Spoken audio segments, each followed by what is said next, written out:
Ladies and gentlemen, this is the 12th and final round. Right hand, Golovkin steps in and down he goes again. Unbelievable. Mayweather makes a pay. What a rookie mistake. A sensational left hook by De La Hoya. It's fact. I'm the best. You know what I mean? Sometimes I don't want to believe it myself, but it's the truth. I'm the best. I'm going to show you how great I am. From Southern California, this is the Last Round Podcast.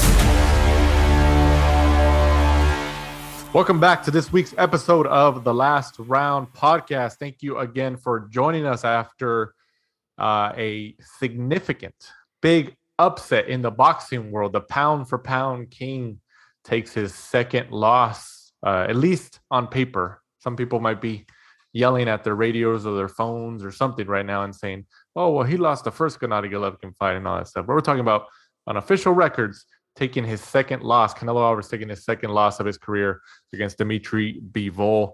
But once again, like we mentioned, thank you for listening, whether you're listening on Spotify, Apple Podcasts, Stitcher, wherever you're at, however you're listening, we appreciate it. Jumping right back into it, fight reviews this past Saturday, the 7th of May, from the T-Mobile Arena in Las Vegas, Nevada, Sin City. Ramirez-Bosel improves to 20-0 with the unanimous decision win. All three judges score the fight 115-113 as he defeats Saul Canelo Alvarez and retains his WBA super light heavyweight world title. Canelo, like we talked about in the weeks and especially last week during fight week, was a heavy betting odds favorite like he typically always is. That wasn't necessarily surprising. But Bivol, man, it's a long time. It's been a long time since I really saw a fighter really execute a game plan that consistently worked and became more and more effective as the rounds went on throughout the 12 rounds. And Bivol did that. And you tell me if you agree with this or not, Mike, but I feel like Canelo's obviously an excellent fighter, and he always tries to find those openings to just kind of overpower you because he knows he's a stocky guy. He's got that power. He just uses those hips to kind of go after you, and then sometimes he'll attack your arm like he did to Callum Smith, and he tried to do to Ramirez-Bosel. But it seemed to me like Canelo, I think even when Ramirez-Bosel made adjustments, Canelo didn't make adjustments in a way. I think he just tried to, stick to. I mean, obviously, he's done that before, where he just tries to knock you out. He just tries to overpower you, and it's worked for him. It really has. But in this fight, Bivol made adjustments throughout the rounds, and Canelo just stayed on that one gear because that one gear has always worked for him, at least during the last couple of years. But with Bivol, that one gear didn't work. And Canelo, for one reason or another, didn't have a plan B or a plan C. And Bivol seemingly had plan A, plan B, plan C. And it worked out for him. And he got the biggest win of his career. What'd you think? No, I agree. It was pretty one-sided, really. I thought the scorecards actually flattered Canelo. He definitely didn't win the first 4 rounds, like all three judges seemed to give him. And it was just funny because Bivol just kind of took away his control. When you watch Canelo, quite often, even though he counterattacks, he's kind of like an attacking counterattacker. He didn't give him that. He didn't let him have the confidence. He didn't let him have the control. He didn't try to let him kind of dictate. And then when Canelo did land with those big shots that, that hurt Billy Joe Saunders and, really ground down Callum Smith, I don't know whether it's because, quite a lot of the time, Bivol was kind of like backing up and trying to get out the way, but it didn't affect him like it did to Callum Smith.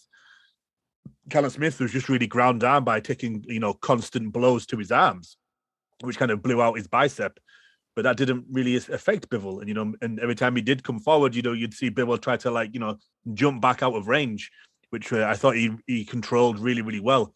And then I think apart from maybe Triple G, how often have we seen Canelo actually get backed up by fighters? You know, when Bivol managed to do that a couple of times where he actually, backed him up and had Canelo on the ropes. And, there was that point where Canelo kind of like stopped and Bivol backed up and Canelo kind of like was, come on, tried to wave him in. But Bivol was like, no, I'm dictating this fight. I'm taking the center of the ring. I'm going to be one that pushing it, and just ignored him and was like, you come here. And I don't think Canelo was kind of used to that. And he did look kind of lost at times. And I think he was, realized he was down on the cards.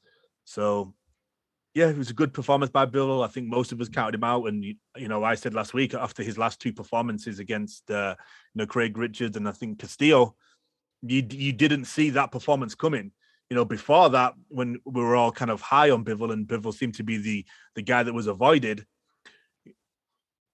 we maybe would have said that he had that in his locker, but over his last two performances, which is all we can really go off, you didn't see that coming. You really did not see that coming. But he rose to the occasion, and I would definitely say it's good to see that everybody is actually giving Bivol the credit, because a lot of the time they'll say, Canelo didn't fight well today. That was just a one-off performance. But we're not saying that. Everybody's actually giving Bivol the credit, which I think is really, really good.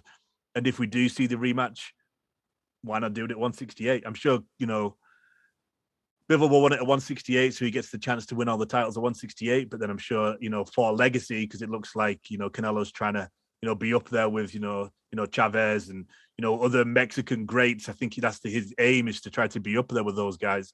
I'm sure he wants to do it at 175. I'm sure he's that confident that he can beat Bivol, that he's probably going to try to, go up there and trying to get undisputed at 175 as well. I thought it was so interesting to see Bivol take the fight to Canelo and fight on the inside, because Bivol traditionally, historically, has never been an inside fighter. He fights on you on the outside. He fights you on the outside and he outboxes you from the outside. And you can kind of see during the fight, especially during the middle rounds, where Bivol kind of realized, in a way, if you really know how to study the fight, you can kind of see when Bivol knows, okay, I can take his power. His shots aren't hurting me. And that's when Bivol literally would put his guard up and kind of put, how fighters, like, they put their heads together and they start fighting on the inside. Bivol started doing that with Canelo. And there's not a lot of people that would do that against somebody of Canelo Alvarez's caliber. And when Bivol started doing that, and as I was watching it, I was like, oh my gosh, like, he's challenging him. He's fighting on the inside with this guy. That means he knows, okay, your power doesn't hurt me. It doesn't hurt me. And it's not like it wasn't powerful. Bivol did acknowledge that, that Canelo is powerful. He had some power shots, and he said, oh yeah, he hurt my arm. I mean, Canelo was trying to hurt that arm like he did to Callum Smith. And you can see it all night long. Like, he was trying to get that arm, but you got to give it to Bivol. He probably has, I mean, I would argue to say that he probably has the best poker face in boxing, because you never saw him hurt, even if he was hurt. He always kept the same composure, and he was getting hit with some big shots. I mean, it's not like Canelo Alvarez hits lightly, like we said. Like, he's a powerful, stocky guy. And Bivol's poker face just remained the same, just one way the entire fight. And like I said, like I reiterated, when he started challenging him in a way to box on the inside with him, that's when I knew. I was like, oh wow, like, he's telling him, like, your power doesn't affect me. Like, let's go at it. Like, I'll fight you on the inside. And then even when Canelo was trying to get Bivol to come at him on the ropes, Canelo likes to fight off of the ropes to counter you. Bivol wouldn't do it. He's like, no, I'm not going to do it. He's like, I know what you're trying to do. And then there was a couple times where Canelo would push Bivol to the ropes, and there was a couple shots I remember distinctly that Bivol timed him and countered him during Canelo's mid punch. So, would you go as far to say that Canelo got outclassed, or like from a boxing perspective, or not? I wouldn't say it's a far-fetched thing to say. And I'm not taking anything away from Canelo. I think just on the day, I think he even admitted that He felt a little bit too heavy. He felt a little bit He was on that vegan diet too, right? Yeah, and I think maybe it's just the added weight, trying to go up to 175 for, a period of time. And I think your body has to adjust to it. And maybe Canelo just didn't have enough time at that weight, to get, cardiovascular fit enough to last those 12 rounds. Still an unbelievable fighter, still probably pound for pound the best on the planet, in my opinion. But I agree. Yeah, I'm glad you brought that up because a lot of people see like, oh, he lost, so now he's removed from number one. I don't think so. I think he's still number one. Because the problem is they talk about, let's use Terence Crawford for an example. So they say like, oh, Crawford's now, pound for pound the best. But a lot of the time you're talking about fighters, if Crawford could fight at 160, what would he be like against this person? Canelo's actually doing that, Right. He's actually doing that at the same size that he is. That's pretty much what the pound for pound is. If Lomachenko was a 175-pound fighter with that style, would he beat this guy at 175? Whereas Canelo's doing that, at being 5'8" or whatever he is. No, he dared to be great, and he came unstuck in that one fight. He's still amazing. Yeah, I agree. I know that happens all the time. Pound for pounds are subjective, and they're all over the place, but it gets people talking. But I still believe Canelo's pound for pound number one. If he would have lost at 168 or even 160 or whatever, his more natural weight, okay, I'll give it to you. Like, okay, yeah, probably. Remove him from the number one spot. But like you said, he moved up to a weight, and like the fact that he was getting people to talk about him with a potential fight with Alexander Usyk at a cruiserweight level at a 201 pounds, the fact that people bought into that narrative is ridiculous. Like, and then after people were like, his critics, looks like the Usyk thing isn't going to plan out now. Looks like he better ignore that plan. Like, that was never, I don't want to say it's never viable because Canelo, we never thought he'd make it up to 175 starting from, I think he started his career at 147. So, but that was never an option in my mind in the future, like where he would go to heavyweight or cruiserweight or whatever it is and fight somebody like Usyk. But I still think he's number one. And I'm sure there's a lot of people who don't agree with that. Like, oh, he lost. Like, as soon as he lost, like, no, not like I look at it like I said, he moved up to the next division. Yes, he was already there and he beat a Kovalev and stuff like that. And I get it. I understand that. But he fought a higher caliber guy, arguably the best light heavyweight in the world, which after Saturday night, he probably is, who's in his prime. They're both the same age. They're both like 31, 32 years old, Canelo and Ramirez-Boesel. So, look, like, pound for pound, whatever you want to say and stuff like that, like, I wouldn't remove him. I still think Canelo Alvarez is number one. Now, does Ramirez-Boesel belong in the top five now? What do you think? Off that one performance? Or does he at least belong in the top 10? See, I'm a resume guy, though. I really am a resume guy. Like, I need. No, you're right. But I've seen some lists and some lists from some significant outlets too that have included Bivol in the top 10 already. What's that? The recency bias, they call that, right? Where they just kind of. Well, yeah. I mean, that's how people look at it. Like, they don't think about the historic matchups or what's happened before. Like, Canelo could have knocked out everybody up until this point. Even let's just say hypothetically he beat Mayweather, knocked him out or something. Obviously he didn't. And if he lost this past Saturday, people would have been like, oh, well, he's not pound for pound number one anymore. It's like, but what? He moved up a division and he fought arguably the most dangerous guy in the division. And he didn't get knocked out or anything. He lost. He got outboxed. He lost. He did. He lost the fight. But that one fight, you're going to remove him. Like, oh, you're not number one anymore. Like, see, I'm not on that boat, man. I'm not. I think we're the same. We look at the resume as a whole. Yeah. If he would have lost at 160, 168, I think you got a better argument to remove him. But him going up to 175 again, I don't think the argument stands. No, I don't. I don't think you need to move Canelo from your top 2, your top 3, and I don't know if Bivol gets in off that one performance. In my humble opinion, I'm a resume guy, and I would need a couple more performances like that than just that one against Canelo, who's moving up.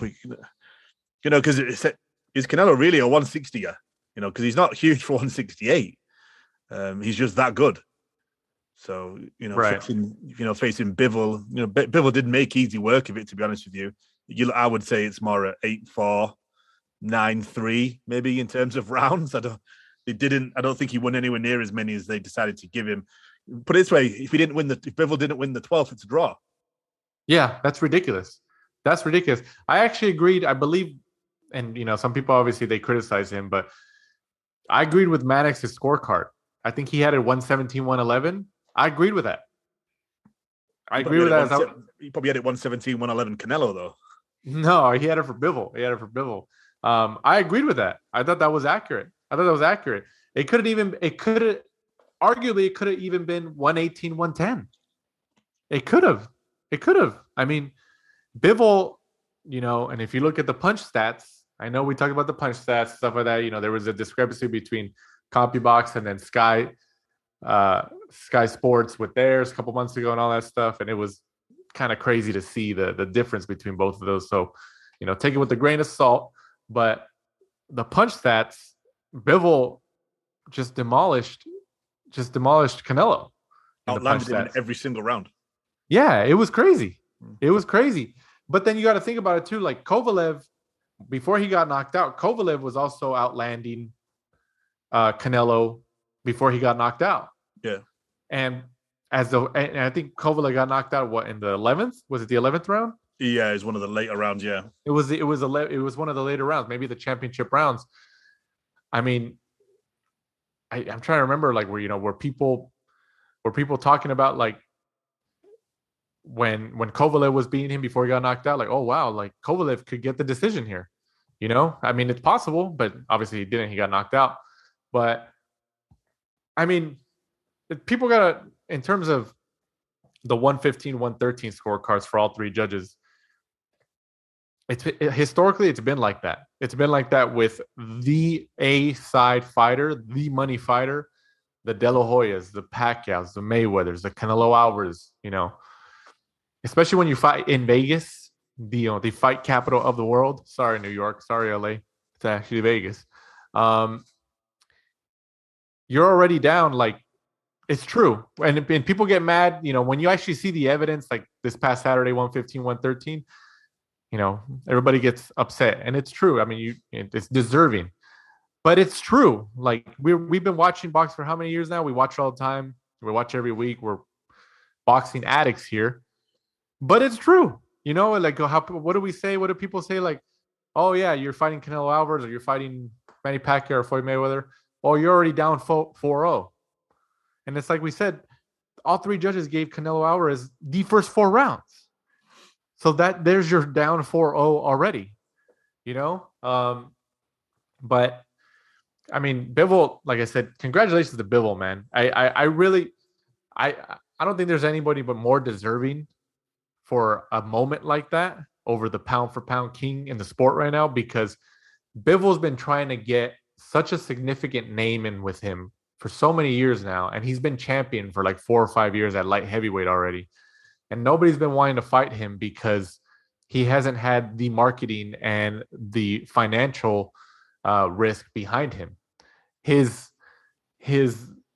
talent far exceeded the money that he would generate, far exceeded it. And obviously it's high risk, low reward. There's a lot of boxing fighters and teams who look at guys like that. So Bivol was like stuck between a rock and a hard place. And, being so patient all these years where, people were criticizing like, oh, they need to get Bivol a significant name and stuff like that. And I understand, but like, he was one of those fighters who could not land a big name. Nobody wanted to fight him. None of the other champions wanted to fight him. And I know he beat Joe Smith and stuff like that, and but none of the other guys, he couldn't land the other guys. And his team told me that they offered, I better not say how much, but several million to Callum Smith to fight Callum Smith before he fought Canelo. Yeah. Oh, especially now, I don't think Callum Smith would take that fight.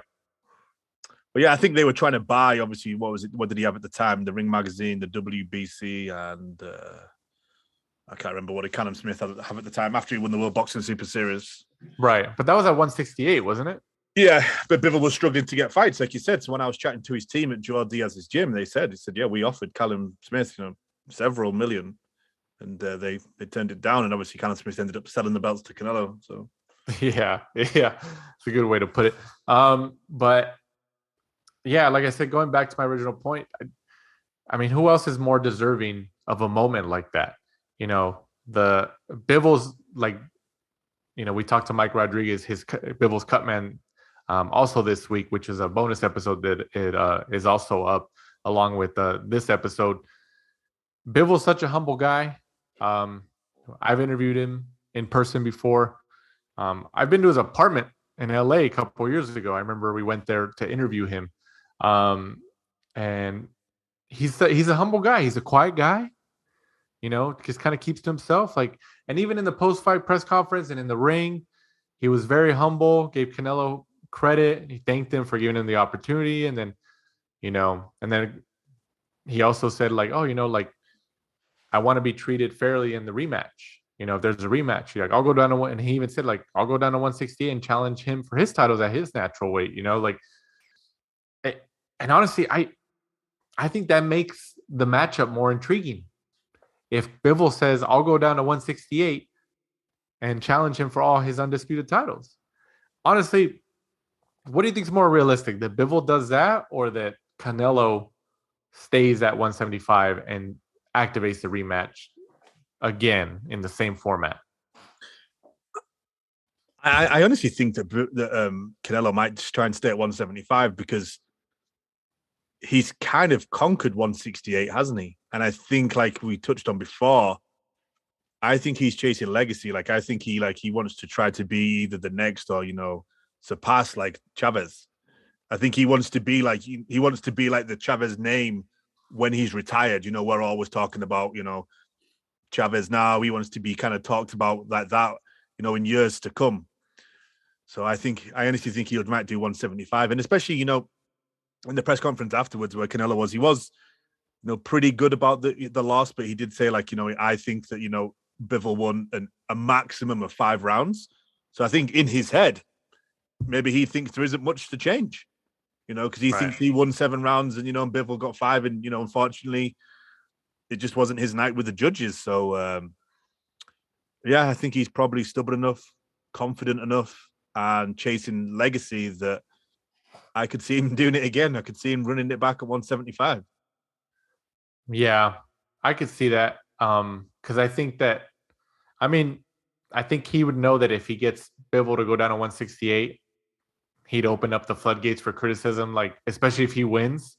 He drained Bivol back to, not his natural weight and stuff like that. But Bivol's already said he's willing to go down there and challenge for those titles. So, who is the criticism valid here? If it happens, but like you said, I think Canelo, really wants to fight for legacy, and I think he wants to stay at 175 and try to avenge this loss. And I think what makes it intriguing as well is that, remember in the first Triple G fight, it was a draw. It was a controversial draw, but a lot of people watching the fight thought that Triple G won. And I think we also agree with that notion as well. Mm-hmm. And in the second fight, it was Canelo Alvarez who was taking the fight to Triple G. He was backing him up. And Canelo got that victory in a lot more clear fashion. So in that second fight between Canelo and Triple G, Canelo really changed some things up and adjusted and really took the fight to Triple G and to try to eliminate those doubts. Nope, we're not going to fight to a draw this time. I'm going to take the fight to you. So, I know Bivol's like a bigger guy and he's at 175 and he's in his prime and stuff like that. So I think he's a little bit tougher test, especially, than Triple G is, especially now. But you can never count Canelo Alvarez out. If anybody can come back and avenge a loss or avenge a lower than average performance, it's Canelo Alvarez. It really is. It really is. So, I mean, we'll see what happens, but he seemed like he was okay. You always think back, especially as a fighter, you always think back when Canelo Alvarez took his loss against Floyd Mayweather. He was very emotional. I remember because he was 22, 23 at the time, maybe something like that, when he lost to Mayweather.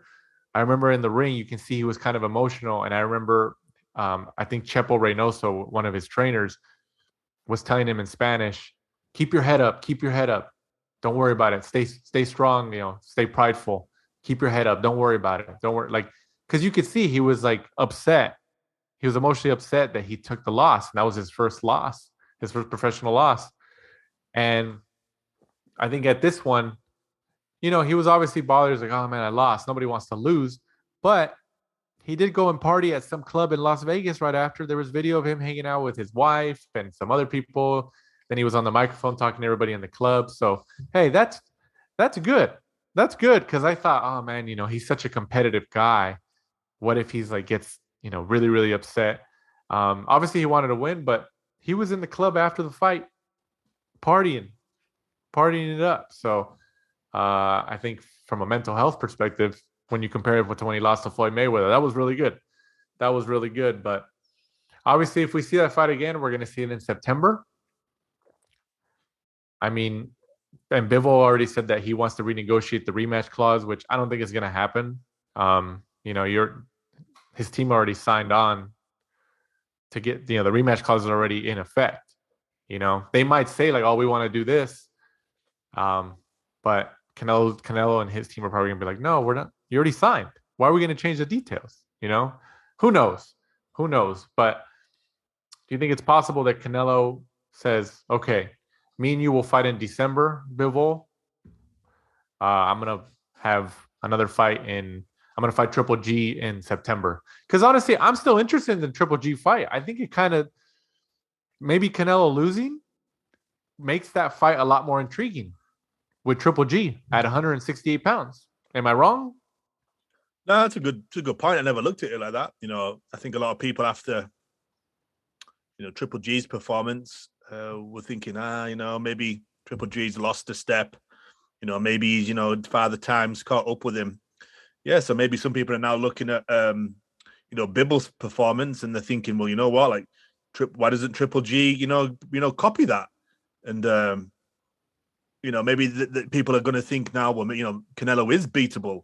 It doesn't have to be the Floyd Mayweather, style to defeat him. You can beat him by, just keeping him on the jab and, keeping him at range and having a very amateur style, I would have said. So, yeah, I think everyone's interested in it.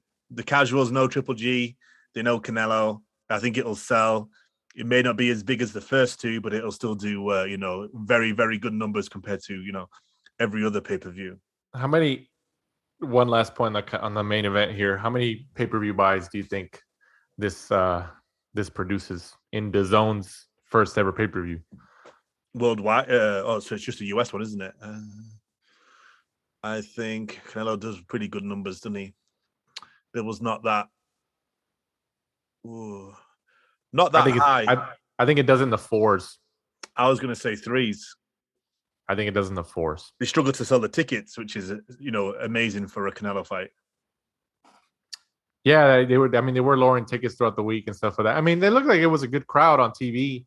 And then there were some people there, obviously from the media, who were also texting me saying that, it looked like it was still a decent turnout. So either way, it seemed like to work out. But yeah, I think it does within the 400s for this fight. But if they rematch, I think it would do better than that, So if the rematch needs to stick on a worthwhile undercard, the undercard was absolutely atrocious. Let's move on to the co-main event. Montana Love gets the 12-round unanimous decision win over Gabriel Golaz Valenzuela. Obviously, there was a lot of people, they weren't really into this fight. The first 2 rounds or something, first 2 or 3 rounds, they each went down. From a knockdown. So you thought, oh, okay, this is gonna be a good fight. But then the rest of the fight, it wasn't really as exciting as those first few rounds with those knockdowns. Montana Love, and obviously Matchroom is trying to build him up now, trying to get him to a good point. What is it, 140? Or are we talking about 147 here? I think 147, right? Montana Love. Is it? It's a welterweight, right? I think so. Well, I mean, obviously he got the win. It was actually a close, wasn't it like 115, 113? Wasn't it a really close fight? Unanimous scores of 114, 112 from all 3 judges. That's what it was, 114, 112. So it was a very, very close fight. Montana Love got some boos in the building. But he got the win. And I don't think there's going to be like a rematch here. I don't think it's one of those. No, I mean, it definitely wasn't one of those fights where you'd want to see it again. I just think maybe just stylistically, it just wasn't a good matchup for both of them. Yeah, it started off like on fire. One of them went down in round 1, the second one went down in round 2, and you're like, okay, we've got a fight going on here, but it just kind of fizzled out. And I think Montana Love will probably just run away with the victory. It was pretty close, and I don't think, if it was a draw, I don't think people would have complained too much. But yeah, it wasn't a good performance really from Montana Love on such a big card. Yeah. So I mean, it is what it is. Obviously, at the end of the day, he got the win, and it worked out. Also on the card, Shakram Giyasov gets the 10-round unanimous decision win over Christian Gomez. This was for the vacant IBF American welterweight title. What a mouthful that is, again, with these alphabet titles. Obviously, Giyasov, I think, also trains out of the same camp that Bivol does, right? Yeah, I mean, he kind of got signed by Matchroom early, didn't he? And they looked like they had a lot of stock behind him, but he just didn't really kind of like cross over to the fans. I think it's maybe just too many, decision victories for him. And he kind of went off the boil for a little bit with Matchroom. I don't know. I actually thought they'd released him. So it was kind of funny to see him back on this card. So he's been 13-0, good boxer, just not fan friendly. I would say would probably be the best way to put it. So I just think he needs to, start getting people out of there a bit more. Maybe be a little bit more vicious. Jump on people when he sees the openings, and that'll probably push him over to the fans. Absolutely, and then probably maybe the most memorable. Not fight of the night. Obviously, it was Bivol defeating Canelo, but maybe the most exciting moment of the night in a heavyweight matchup. Zhilei Zhang gets the first round knockout over Scott Alexander. Obviously early night for Zhang, who goes in within 3 minutes, boom, gets the knockout, and he's done. His night is over. I mean, he obviously improves to 24-0-1. So what's the plan here for Zhang? Where's the road leading to? Well, it was supposed to be Hrgović. He was the only one that agreed to fight Hrgović. And then, unfortunately, prayers go to Hrgović. His father passed away. Fight week, he decided that he didn't want to fight. It just wasn't there for him. And luckily, Scott Alexander stepped in, and he only lasted 1 round. But Zhang did what he had to do. Really, when you've got a stand-in late-minute opponent, most people think you really should blow them out, and he did that. Let's hope that we can see Zhang and Hrgović, rearranged for a big card later in the year. Definitely, like you said, prayers to Hrgović and his family during their difficult time. Rounding off the card, Mark Castro, the recently signed, not recently, it was a couple of years ago, but the prospect coming out of Fresno, California, improves to 7-0 with the 6-round unanimous decision win over Pedro Vicente Sharabay. Let's just call him Pedro Vicente. Castro, obviously, in his last fight on the Chocolatito Ray Martinez undercard in San Diego, California, a couple months ago, suffered his first knockdown as a professional. But then he comes back, gets a unanimous decision win in a 6-round matchup here. Obviously, they're still building him. It's going to be a while before we really see him in there with somebody really battle tested. I think especially after this last fight in San Diego where he was knocked down, I think it's likely that Matchroom and Eddie Hearn maybe might pull him back a little bit. Be like, oh, okay, let's slow him down a little bit and not, increase him as quick as we thought. What do you think? I just don't see it. I just don't see it. I mean, he's winning. He's winning. But not for me though. Like if he's going to be, like a world champion, like we expect, then he should be dealing with some of these guys better than he did. I thought he lost or drew in San Diego.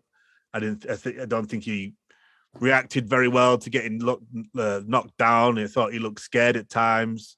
He makes some very silly errors, just technical errors when you watch him. Drops his hands, kind of leans forward a bit too much, and then he's too busy thinking about trying to impress the crowd when he's not doing some of the basics that well. When he was in San Diego, he was like showing off to the crowd, doing little things with his hands and stuff like that. Then he got knocked down. And then after that, he looked kind of scared. He looked very timid. When people have that nervous smile, he kind of had that whilst he was in the ring. I just don't see it. Yeah, he was a good amateur, and he's got a lot of. He kind of did a Ryan Garcia. He has a good Instagram following, and that seems to be one of the reasons why he got signed. I think instead of being a good boxer, in my opinion, he may get a world title because you can buy them when you're with someone as big as Matchroom.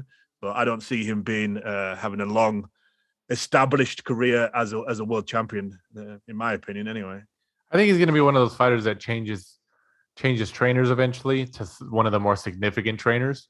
I know he was down in San Diego when Ryan Garcia was there at the Canelo camp.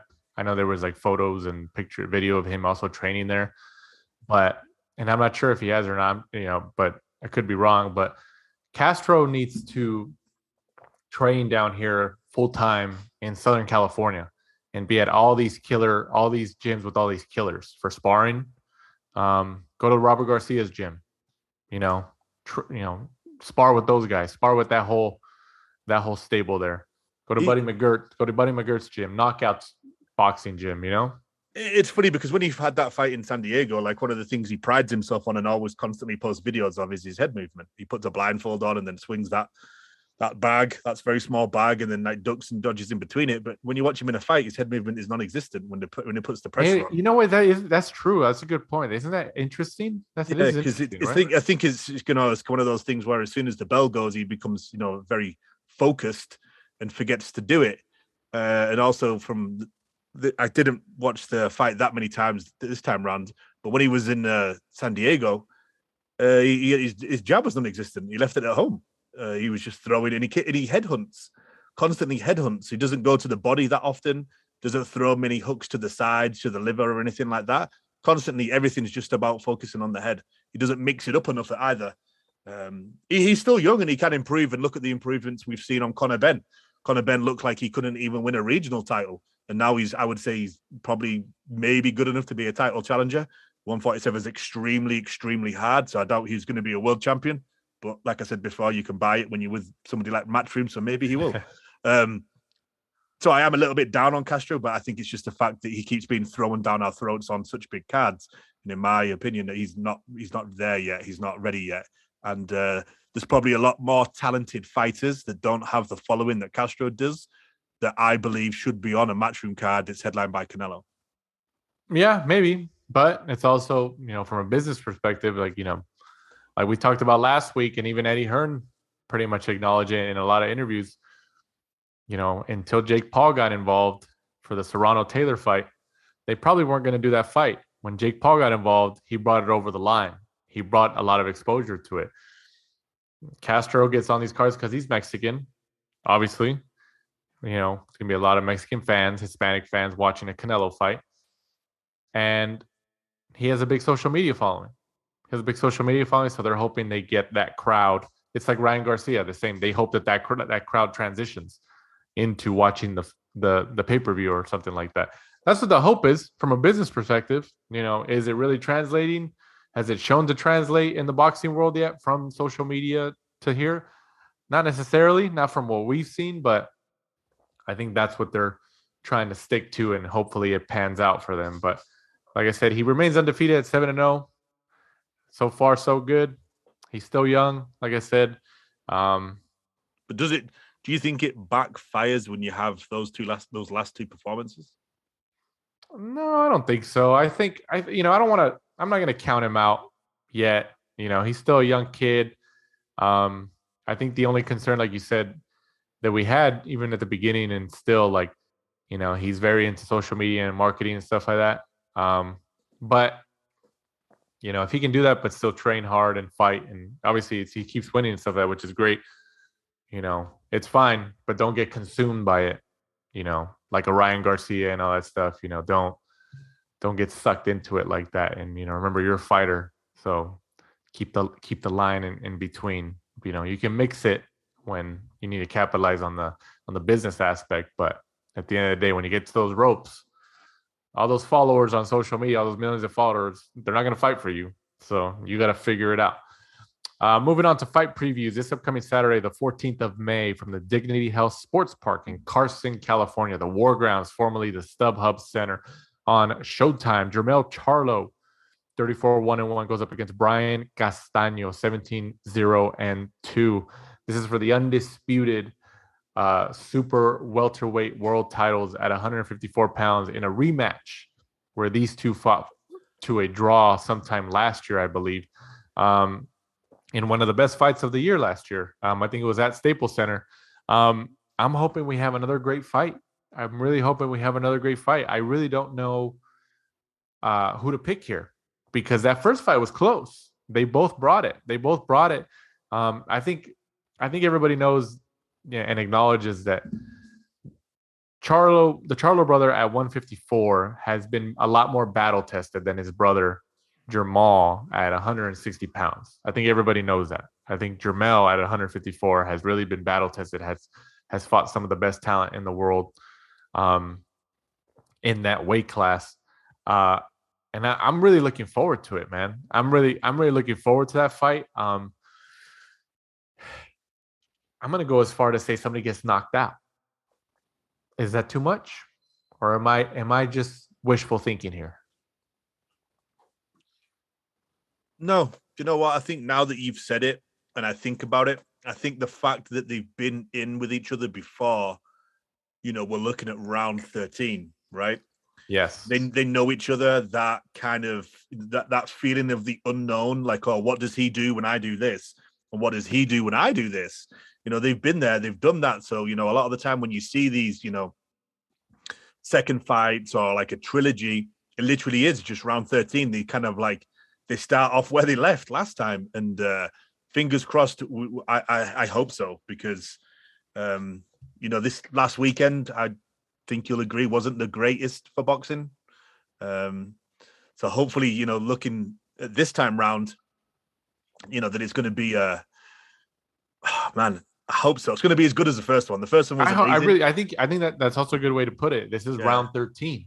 Yeah, it's not round 1 of the next fight. It's round 13. Yeah, and like I said, I'm going out on a limb here. I think somebody gets knocked out, and I really don't know who, because the first fight was very competitive between both of them. We'll put it this way: I used 2 days vacation for this. I took Saturday and Sunday off work. Man, so it better be. It better be. It better be, right? Yeah, I'm definitely looking forward to that. Like I said, it could be, it has a potential to be fight of the year, especially if it lives up to the hype and it exceeds the hype of the first one. Yeah, I'm looking forward to it, man. I'm definitely looking forward to it, because Charlo comes to fight too, and Castaño, I think Charlo was a favorite in the first fight, and look at what happened. Castaño brought the fight to him, and they both fought to a draw. So I hope that they're both as prepared, because this is undisputed. I mean, if whoever wins, do they move up to 160? What do you think? That's a good question. Charlo versus Charlo at 160. How about it? Imagine that. Imagine. Well, they have fallen out a few times, so you might actually be able to see. You might be able to see that one compared to some others. You never know. But I don't know though. Do we see the trilogy? If Castaño wins, is he gonna sell? Sell it. If Charlo put the belt on the line. If Charlo wins, we're not going to see a trilogy. We're not. If Castaño wins, I think we will. I think Charlo's going to try to make a lot of noise to get that trilogy fight. And PBC and Al Heyman are going to try their hardest to make it happen. Yeah, because, I think Charlo knows how hard of a fight it is. And if he manages to win this one, he'll run away with the belts. And he's obviously, I assume, made some good money, already in his career. Whereas Castaño, this last fight and then obviously this one this weekend, I would imagine they're by far the biggest paydays of his career so far. I thought he actually did win the first fight. I thought he sneaked it. And I think he's probably grown in confidence from that fight. He's already accustomed with what Charlo does. He's probably got, so much more self-belief in the fact of like, what, I can do this. I can beat Charlo. Because he's been put on a pedestal for such a long time. I think he wins it. You think Castaño wins it? Yeah, I think he stops him late on. I think it's going to be like so I don't think it's going to be like a knockout punch. I think it'll be like a combination where maybe like he's got him, Charlo's tired, and the referee just jumps in and like, hey, that's enough. See, I don't know, man. Like it's a close fight. Like you said, I think you described it perfectly. It's around 13. It's round 13. Like, I think somebody gets knocked out, but I just don't know who.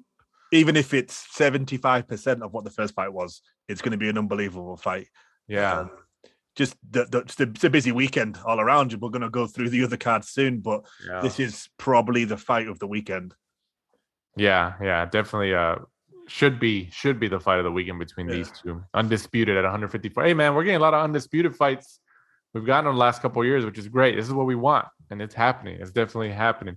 In the co-main event, Jaron Boots Ennis, 28-0, goes up against Castillo Clayton, 19-0-1. This should be a pretty decent matchup too. Obviously, Ennis is probably the favorite in the betting odds here. Cutman Mike Rodriguez, who's in the bonus episode this week as well, said that he is the cutman for Jaron Boots Ennis in this fight as well. So he will be right there in Carson, California. I mean, and if Ennis wins, which I think he's expected to, if he wins, I think it's time, man. I think it's time to put him in there with one of the bigger marketed cats at 147 pounds, right? 100%. Get him in there with one of the guys who's coming down the hill. Jaron Ennis is still making his way up there. Get him in there with Thurman, Danny Garcia, any of those guys really. They still got that name recognition, and they may have like one good fight left in them. Get him in there with Jaron Ennis. That's the usual build your resume route, isn't it? Those guys kind of sell their name on the last few fights of their career to make a few big paydays and ride off into the sunset. So I think it's time. After this weekend, he's going to be 29-0. Get him in there. We've all talked about how good he is, how much potential he has, and I think it's now is the time for us to put it on the table and let him shine. Yeah, definitely. So, and I think if he wins in the post-fight interview in the ring, I think he would acknowledge that. I think he'd be like, yeah, let's do it. He calls out Thurman, he calls out Garcia. He's gonna call out one of them. I could see it. I could definitely see it. Also this weekend from the Forum in Inglewood, California, Sergey Kovalev, one of the fighters who lost to Canelo at 175 pounds, returns to the ring, 34-4-1 against Kubrat-Pulev's brother, Tervel-Pulev, who is undefeated at 16-0. I'm sure Kovalev is going to get a lot of questions about Canelo Alvarez and Bivol's win this upcoming weekend, just because obviously he's light heavyweight. He fought Canelo Alvarez, but he lost. He got knocked out. He's going to, maybe if people ask like, oh, if you win Kovalev, would you fight Bivol at 175 pounds? So, but let's just see, because obviously he's older. Kovalev's older. Maybe This is also a Triller card too, which a lot of people I think don't even know about. This is a Triller card from Inglewood, California. So we'll see what he does. But I mean, what do you think about this matchup? Interesting to see. Obviously, Kovalev, had that loss to Canelo. Then he's also had, a few things in his private life.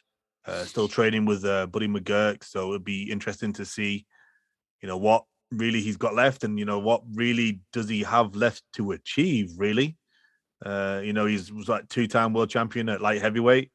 Conquered a lot in his career. So the fire's still burning, unless he's just really blowing through all that money, because he's had a lot of big paydays. So I'm guessing the fire's still burning somewhere, and he still wants to prove people wrong. Yeah, absolutely. So we'll see how he performs. See if he still has something left in the tank. Also on the card, Kovalev-Pulev, the, I believe, older brother of Tervel-Pulev, 28-2, returns against Jerry Forrest. I believe this is Pulev's first fight since his loss against Anthony Joshua, right? And it's right here in Southern California on Triller. So we'll see the Pulev brothers. It looks like this is like an all-brother affair on this card, because also on the card are the sons of Fernando Vargas, ferocious Fernando Vargas. Amado Vargas, 3-0 goes up against Anel Dudo, and then Emiliano Vargas makes his professional debut against Mark Salgado, and then also previous guest of the show here on the last round, Evan Holyfield, the son of the real deal Evander Holyfield, returns at 9-0 against Jermaine McDonald. So, Triller's trying to tap into that family legacy to try to get some people, which is smart. It's smart, especially with Vargas getting his sons involved. Vargas is pretty much a Vegas, Southern California guy. I'm sure that can help with the marketing. And then you got Evan Holyfield, who fights under the Main Events promotional banner. So, and then it's also, I think they have like the versus battle, like rap battle, or musical battle. I think the singer Cypress Hill, and then another I forgot. I gotta look at the press release emails that they had sent. But it's, I think they've had a lot of these shows, these versus shows, along with these fights in New York. I don't think they've had too many here in LA. So this is one of the rare ones that they come over here to the West Coast for. So we'll see how it turns out. Also this weekend, like you said, a lot of boxing this weekend from the Toyota Arena in Ontario, California, on DAZN. Gilberto Zurdo Ramirez, 43-0, goes up against Ramirez-Boesel, 32-2. This is the Golden Boy Promotions on DAZN card. Obviously, Gilberto Ramirez fights at 175 pounds as well. I'm sure if he comes out victorious in this fight, which he's expected to, he calls out Dimitri Bivol, or even he calls out Canelo. Like, I'll go, I'll fight you at 168 or 170. I mean, that Golden Boy and Oscar De La Hoya would love, like, I think that's the plan with Gilberto Ramirez, is to try to get him to a Canelo fight. That's what they're trying to do. But I think that's going to be very difficult, because Canelo's it's going to be hard to get him to work with Golden Boy again in any capacity. So we'll see. But I think Golden Boy is really trying to beat that drum, and let's see how it goes. I'm intrigued to see how it develops with that. And then also on the card in the co-main event, William Zepeda, 25-0, goes up against Rene Alvarado. Zepeda is obviously one of those dark horses in the division that people just don't want to fight, right? I'm telling you, Zepeda's right there. Zepeda's right there, where he might be at that cusp where maybe he's kind of like Bivol, high risk, low reward. So he's just going to have to claw his way to the top into a mandatory spot. Sneaky fight of the weekend. Yeah. Zepeda's definitely, he's got talent, man. He's got talent, and I'm excited to see that one. Definitely. Good luck to whoever's doing CompuBox for that fight. Oh, I know, definitely. A lot of blows being thrown right there. Also, this upcoming weekend from Paris, France, Tony Yoka, 11-0, goes up against Martin Bacoli, 17-1. What do you think about this matchup, and who wins? Good matchup. This is a good test, I think, for Tony Yoka, who is one of the smaller heavyweights. to see what it's like. Martin Bakuli, I know, had that loss to Michael Hunter, but hasn't lost since. Done a lot of sparring with a lot of the big heavyweights like Anthony Joshua and all the other guys in the UK. So he's battle tested. So this is going to be a good fight. But Martin Bakuli is going to Tony Yoka's backyard. He's fighting over in France, so he's probably going to have to knock him out to get a draw. So we'll see. But that's one to watch. It says it's on. Is it pronounced Canel? Like a French channel. Yeah, it sounds like the word channel in Spanish. Yeah, Canal. But so I couldn't find on BoxRec where we could see it in the US or the UK. But give it a Google before the weekend, and I'm sure it'll pop up on somewhere. Yeah, it's out there somewhere.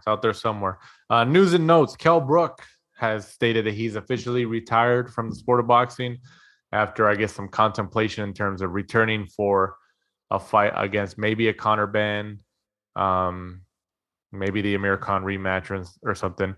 I support the decision. I think that was the right decision. I think he has nothing left to prove, and I think it's fitting to go out on a win over pretty much your rival in the sport. He was trying so hard to get the Amir Khan fight, and it was always the ball was always in Khan's court, and they wouldn't make the fight. It's been years and years and years, and he gets the fight, and he stops Amir Khan, and he rides off into the sunset. I'm all for it. As a non-Brit, do you think he underachieved? Yes, because when he won the belt from Sean Porter, he defended it. Obviously, Matchroom, Eddie Hearn, they defended a lot of fighters over there in the UK, which is great for marketing and stuff like that. But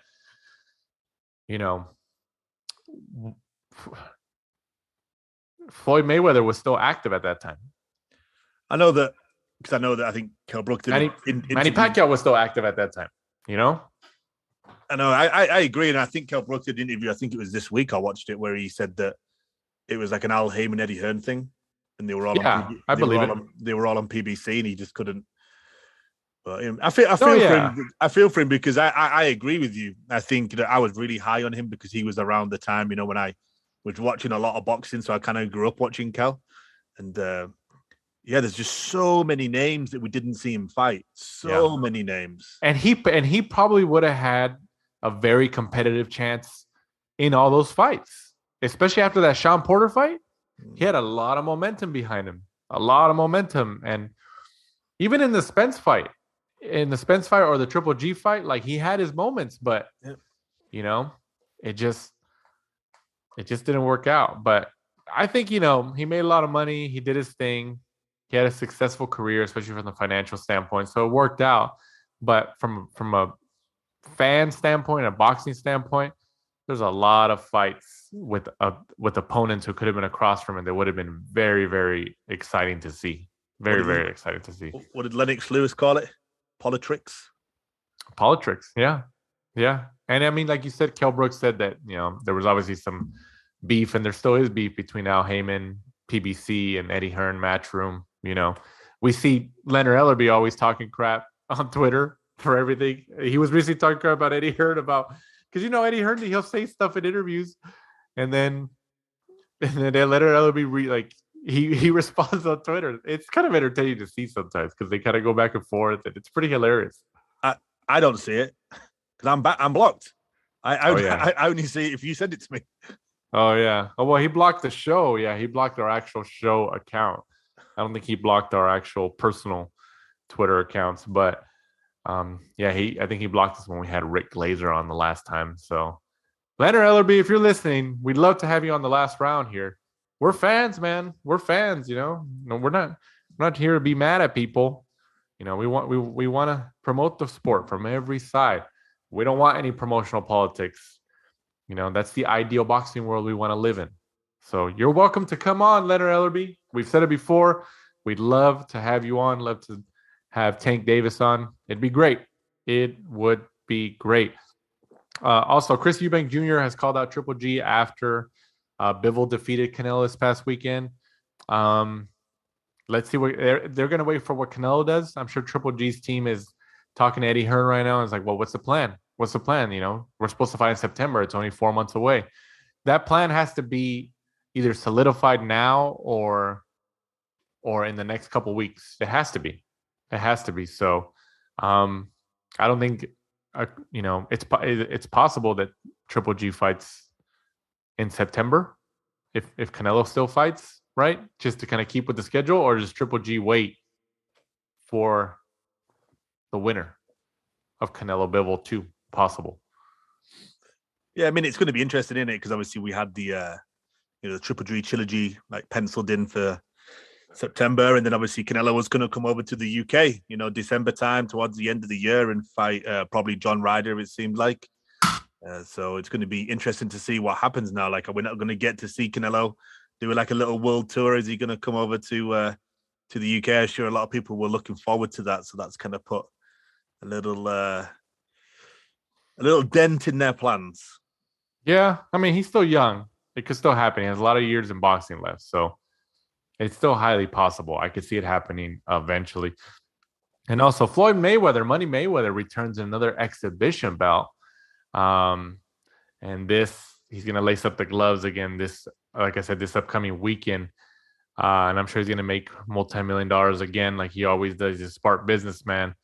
He's actually going to be fighting on top of the world-famous Burj Khalifa in Dubai, like on the helipad, I think, on the top of which honestly I know people get mad about these exhibitions, but from an entertainment standpoint and the camera shots that they're probably going to have, it's probably going to look pretty cool. So I'm kind of looking forward to that. Like, I don't know if I'll catch it live, but I'm looking forward to see the photos and the video that comes out of it.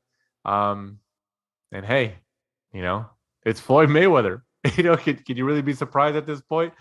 He's still doing his thing, and he's obviously retired from the actual professional side of it. But if they're going to pay him millions of dollars, why not? What are you supposed to do? What are you supposed to do?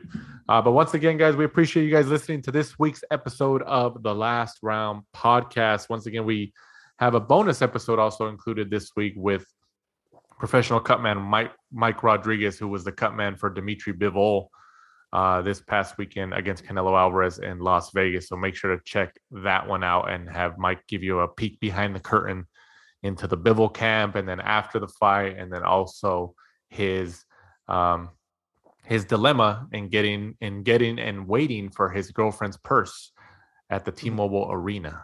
I know that's a thing that he was pretty bothered by. So if you ever go to the T-Mobile Arena and you have to have a bag, or you have a purse, or your girlfriend or wife or significant other has a purse, just remember, they make you put it in a locker. You're going to be waiting outside after the event for like hour and a half, 2 hours to get your stuff, according to Mike Rodriguez, professional cutman and homicide detective in Southern California. But once again, guys, we appreciate you guys listening each and every week here to us on the Last Round. And as we cross the finish line here, Mike, go ahead and let them know where they can find us and follow us. We are at the Last Round 12 on Instagram and Twitter, and be sure to join us next week. We'll be previewing Joshua Buatsi, Craig Richards, and David Benavidez against returning David Lemieux. The Canadian David Lemieux. So for my co-host Michael Shepard, I'm Danny Z. This is the Last Round. Thanks for supporting and listening to the show. Follow us at The Last Round 12 on social media. Rate, review, and subscribe. This is the Last Round Podcast.